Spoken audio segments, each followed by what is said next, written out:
Yeah, man. Good job.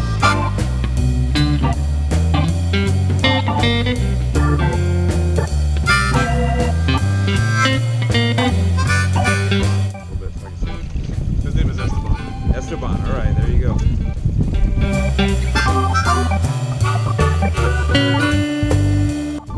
What do you think? Successful catch?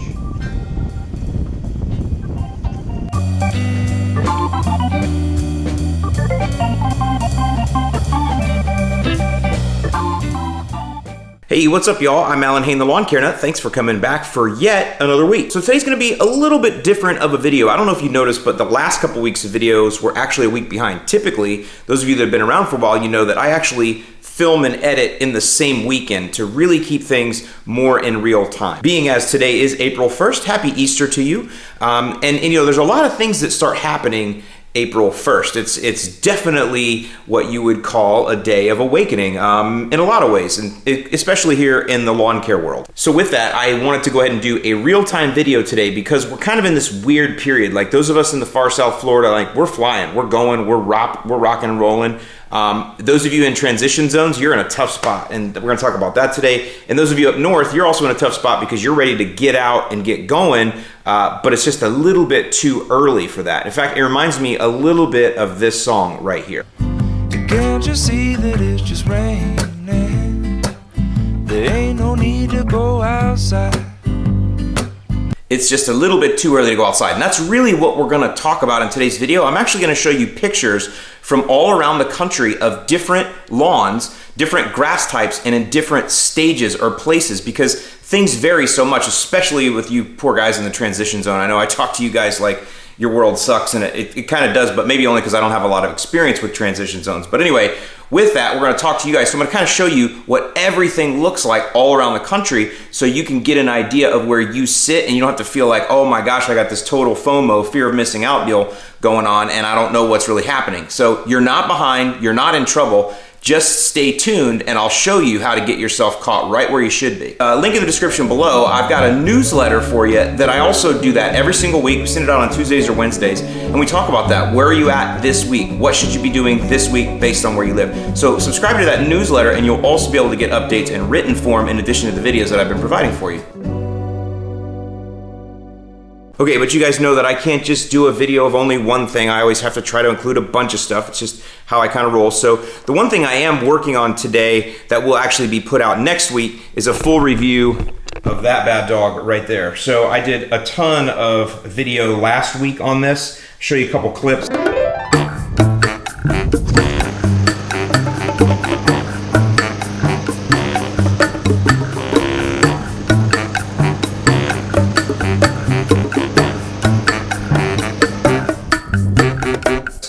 But today we're gonna do the final review. I'm gonna do one final mow with it and then give a full review on that next weekend, but it's gonna be kind of in depth, so I'm actually gonna have to start working on it this week. Now, one other thing we are gonna do for sure today though, is I am gonna go ahead and unbox that bad dog. That was sent to me from my friends at Do My Own. I've got a really good relationship going with them. As you know, I'm able to offer their products, and in return, they'll send me stuff for free that I want. So I said, hey, send me a Chapin spreader, because I figured if the folks at Do My Own are sending me that, right, then it's not me reviewing something that Chapin sent me, so I can give a super honest review with that. I hope you guys would agree with that. I'm trying to really find ways to monetize that I think would not, you know, hurt the way the channel works overall. Anyway, I know everybody's gonna have opinions about that, but that's kind of the idea there.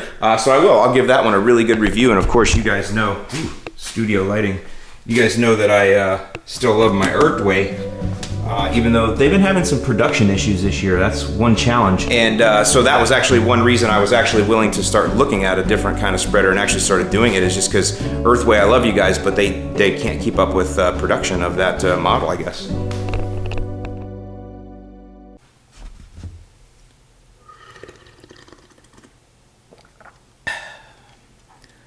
One thing's for sure, no matter what generation you're a part of, real men drink their coffee black.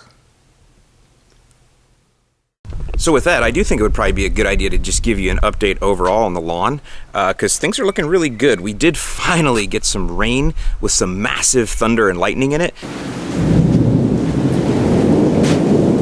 Oh yeah, now that's showing me Not only is she a rain, she's a good rain, boys. Dang. What's up, baby?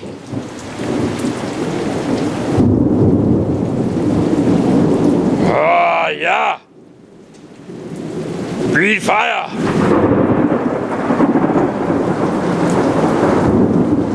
Yes.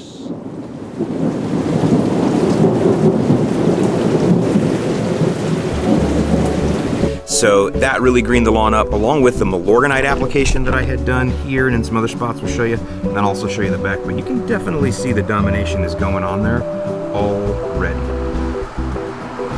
So as you can see behind me, the lawn is looking really good. This did get the full app of Milo. It's been over a week now, so it is looking great. I also did my Pennant Magnum. I will link in the description below to that video. Now that video is part of a series that I'm doing that goes along with my warm season ebook that I've released. If you haven't gotten that and it's something that you're willing to purchase, it's $25. It's a step-by-step program, what to put down and when to put it down for warm season lawns. So that's those of you guys with St. Augustine, Bermuda, Zoysia, and Centipede. Now, I also have one though for the cool season folks that I released last week, and that has gotten an incredible response as well. You guys are definitely in the right window to get started early, most of you. Again, I talk a lot about soil temps. I'll link in the description below to that. Lots of good stuff going on there, but if you do need a cool season warm plant, Kentucky bluegrass, turf type tall fescue, fine fescue, and I know I'm forgetting one, perennial rye. If you need a lawn plan for those, also link in the description below. So here's an update. This bad dog is really coming along. Got major damage in the freeze, but look at that. Already got some fresh bloomers coming out. I've been watering the crap out of it. I've been watering it every other day by hand to make sure that it gets enough water. Of course, I've been watering the other ones too, but it's really growing. And then I've also been really pumping in the RGS, just straight RGS. Every 2 weeks, I've been putting it in at 6 ounces a gallon and dumping a gallon on there. So I don't know if you can see, but the rocks are actually stained all around it. It looks like shade now, but kind of like you see on that one, you can see the rocks are stained around it. That's from all the RGS I've been dumping on there. So the prognosis for this foxtail here looks really good. I am going to leave the dead ones on. I'm going to let those fall off naturally. I'm not going to do anything to interrupt what's going on in there, but we're looking really nice. Since we're on palms that had damage, this is my Alexander triple. Now this is also was just put in, and you can see it got a lot of freeze damage, but it's really pushing out new stuff. This has also been getting a ton of, looks like a swordfish or something, doesn't it? Coming out of the water. But you can see, look at all the new. I mean, it's just pushing them out up in here. Look at that, just fresh stuff coming out. This one, same thing. I've been hand watering every other day and dumping the RGS in there pretty hardcore. Little bit of micros too, but mostly just the RGS. Keep her growing, keep her moving. By the way, this is the area over here that's heavy Bermuda. You can see the Bermuda's really taken off in here. It's very interesting to watch. So we are going to convert this to Bermuda this year, but right now that's a Bermuda St. Augustine mix, and that's about as dark as it's going to get until the temperatures get even hotter. Bermuda really does like the heat, so it's not even quite there. Some of the Bermuda's still a little dormant, believe it or not, and it's leggy too because I've been mowing tall, so that's why they don't play nice together at all. But for right now, we're just messing with it. Oh yeah, she looks like crap when you get in and look at those legs. Damn girl, you look good on the top, but your legs look nasty. This was the epic dose. Not looking too bad.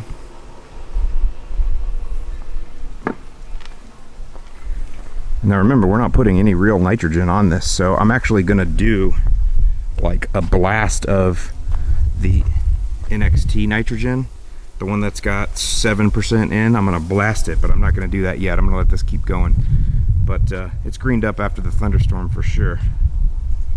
Okay, next what I'm gonna do is I'm gonna actually just walk through the lawn and landscape and identify a few weeds for you that I'm seeing this time of year. I don't do this often enough. I actually got this idea from Jason Creel. He did a video that's way better than what I could do. I'm gonna link in the description below to his video where he also identifies some common lawn weeds from the area that he's in, which is a little further north than what I am. But either way, some will overlap, some won't, but it's always good because repetition is the key to learning. All right, so the first one we have, and I don't have a lot of weeds in my lawn, but I do have them here in the landscape. This is Carolina geranium.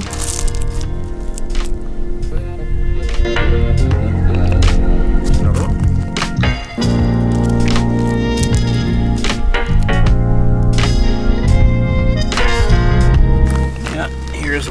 arch enemies, spotted spurge. I think I told you all I once dated a girl with that nickname.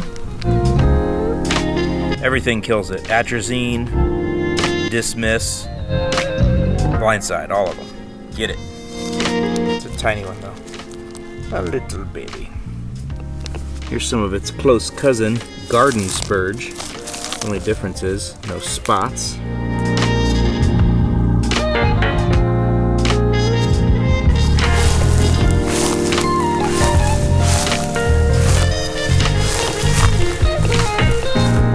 Alright, here's actually some dollar weed. So this one gets confused a lot with dichondra.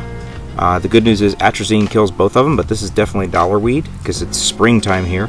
And you can see that the stem connects to the very center of the leaf. That's how you know that this is dollar weed. Very, very common in warm season lawns. And the best way to get rid of this is just to reduce your irrigation. It typically grows in areas that are too wet, and that's another reason why we have this other one here, which is Kalinga. So Kalinga also grows in areas that are wet, so you'll see them a lot together. So Kalinga, you guys know I've done a lot with that already. Pinnet Magnum is the pre-emergent for that, and dismiss or blindside will kill it.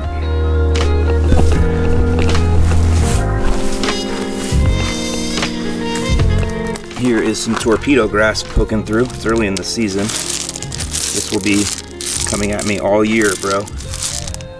This is not the best way to see it. I'll see if I can find some better. It looks so much different in lawns when it's cut a lot. Like this is what it looks like when it's really trying to push up. Let me find some other examples for you though. Here you go. See, this looks a little bit more like what I typically see here. Look at this growth habit.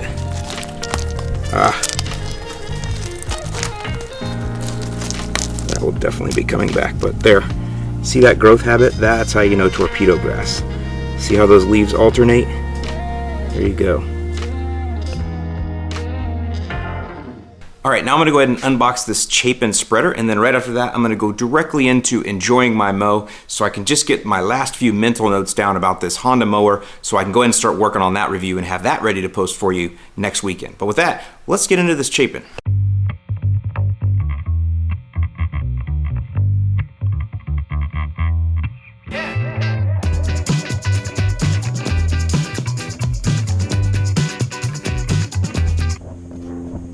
Smells like the firehouse.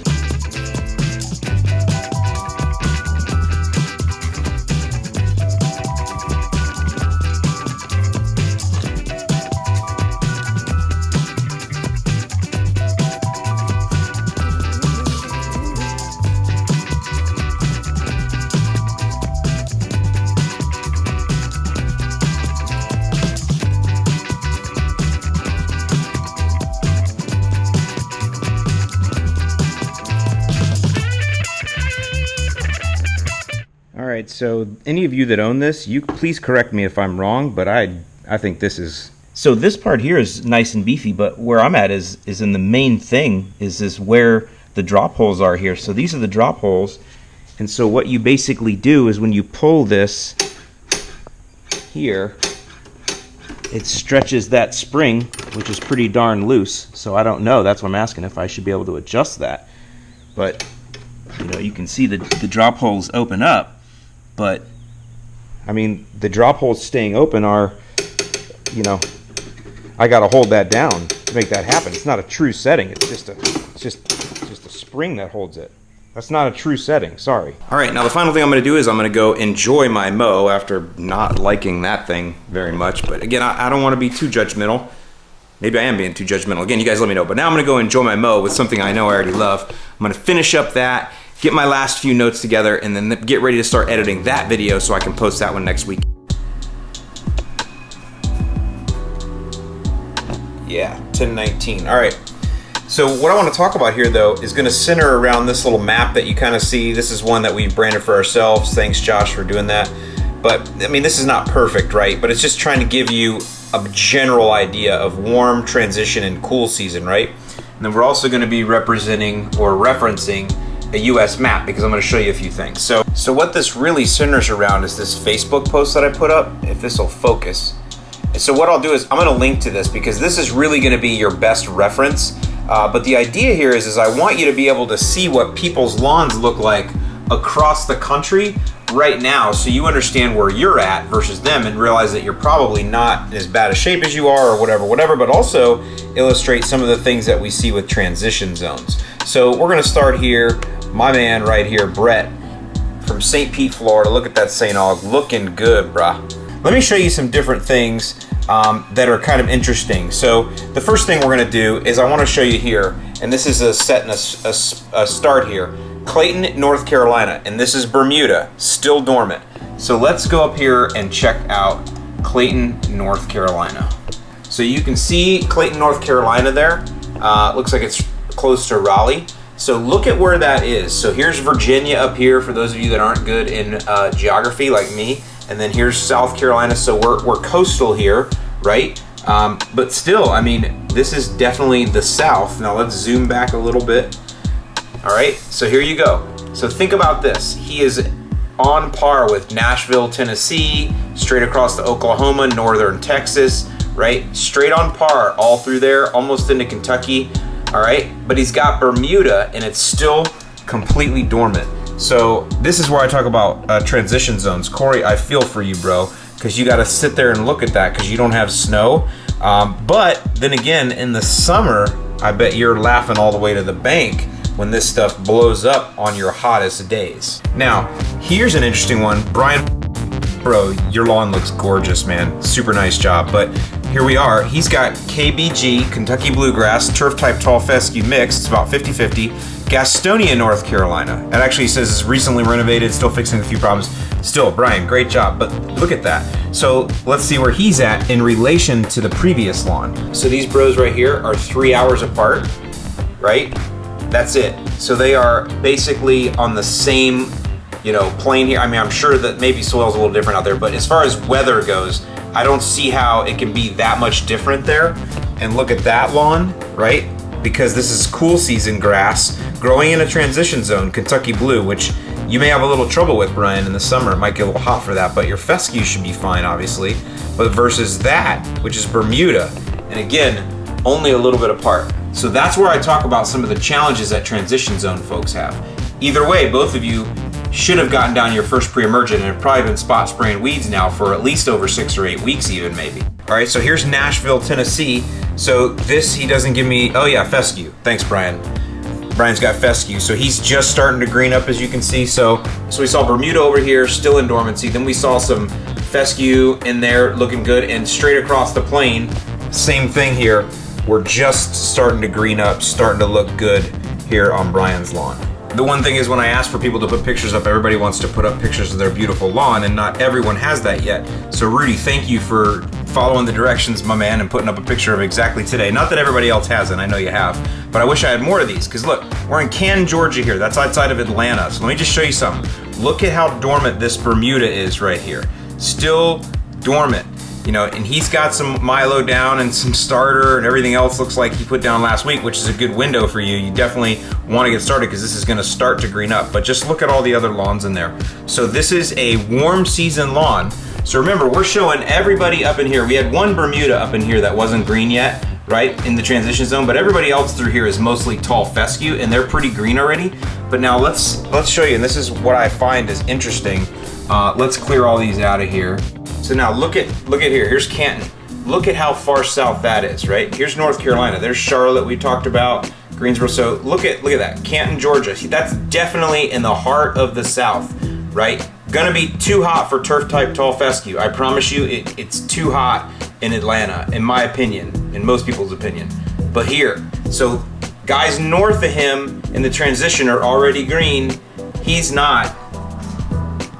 This is him. So this is where I talk about I consider, honestly, I don't know. I kind of think this is transition zone. Let's just see where my original picture was.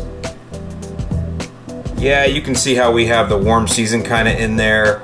Maybe Canton falls in that transition. I don't know. It's just tough that a lot of you guys right in here sitting on beautiful Bermuda, you're just not green yet. but these guys up here in this fescue, they are. And then there's some of you in here that are sitting on centipede, some St. Augustine over in here, some Bermuda up in through here, and then same over here. I don't know. It's just a real interesting challenge right now, and I wanted you guys to see how some other people are looking right now. Again, based on grass type, what you have, that kind of stuff. Just so you know, you're not the only one sitting in a certain position, or maybe you are, who knows. Here's an interesting one. Andy, perfect example, my man. So Andy is in Hickson, Tennessee. So let's put that in. Yeah, so Hickson, outside of Chattanooga, right? So I kept Canton, Georgia in there. So here you go. So he is 1 hour and 32 minutes. Hickson is north of Canton, so an hour and a half. And look at, this is perfect. Thanks, Andy, for putting this up. So he's got turf type tall fescue on the side that's greened up, but he looks like he's got Bermuda in his front yard. Nice house too, bro. Not greened up yet, still dormant. As he says, Bermuda's starting to wake up. So there you go. That's the perfect example of what you got to deal with in a transition. Is he's got it in his lawn, you know, both ways, but some people in your neighborhood might be here and some might be with the fescue there. How do you make plans for that? And especially, you know, what Andy's dealing with here, he's got to have two separate strategies probably, but that's a perfect example of, and again, I left the Canton on there because that was Bermuda, an hour and a half south, that's definitely not greened up yet, even further south. So what's he gonna have to wait on? Who knows? Who knows what's gonna come out of the Nantahala National Forest as far as winds? I don't know any of that stuff, but here's one more I gotta do. Mike, again, perfect. Look at the difference there. Got Bermuda on this side, and fescue and KBG on that side, and he's in Oklahoma. Look at the difference. Right there, that is exactly what a lot of you guys are dealing with in transition zone is, which one are you and what do you do? Here's another one, Charles. He's been around forever. Charles, thanks, man. Woodstock, Illinois. Kentucky bluegrass fescue rye. Very typical Midwest, Illinois, Indiana mix. That's what all of you look like right now. That is very normal. If you look like that, you're gonna be fine. You're gonna be just fine. Here we go, Mike. Rye, Kentucky, bluegrass, tall fescue, Long Island, New York. A very much exactly what we see. Looks just like the Midwest lawn, even though this is up in the Northeast or the East or whatever you guys call yourselves up there. There you go. Nobody's behind yet. However, pre-emergents are coming very, very quickly. Here we go. Toronto. Probably close to what New York is, I would assume, weather-wise, right? You guys just don't have access to all the good chems, but... And there we go, Wausau, Wisconsin, still under the snow. So, see again, same kind of grass is under there. I guarantee you it's got, yeah, see, Kentucky bluegrass and rye. They're just still getting snow there. So, same grass types. You saw Long Island, New York. Here, let's just do it real quick and then, so look at that. Now again, you're way up here in the snow belt. I'm assuming you guys get all this Great Lakes snow, but look at the difference. Same exact grass types from here to there. And the difference is Wisconsin right now, Long Island, New York right now. One guy can see his lawn, one guy can't. This guy will be starting much, much earlier than the other guy. Here's my friend Jonathan C's lawn in Lincoln, Nebraska. He's got a light dusting. He was looking at his lawn just a few weeks ago and taking soil temps, and now he got a dusting. So he's back inside. Too early. Go make some banana pancakes, bruh. Here's one, Southern Lawn, Fairhope, Alabama, St. Augustine. This is one of my coaching members, Captain Matt. March of 2017, March of this year. He has worked really hard on that, but look at that St. Aug and Fairhope, Alabama, greened up like a baby, looking beautiful. Here's my man Eli F showing off, another coaching member. He's in Michigan. All right, so you got to realize Utica, Michigan. Look how green that is, sitting pretty in Utica, Michigan, not even barely out of winter. Again, so with that, don't forget, helpful links in the description below for all kinds of things, free newsletter, free tips, all kinds of stuff, as well as the ebooks that you can get. I'm Alan Hain, the Lawn Care Nut. Thanks for watching. Happy Easter, and I'll see you in the lawn.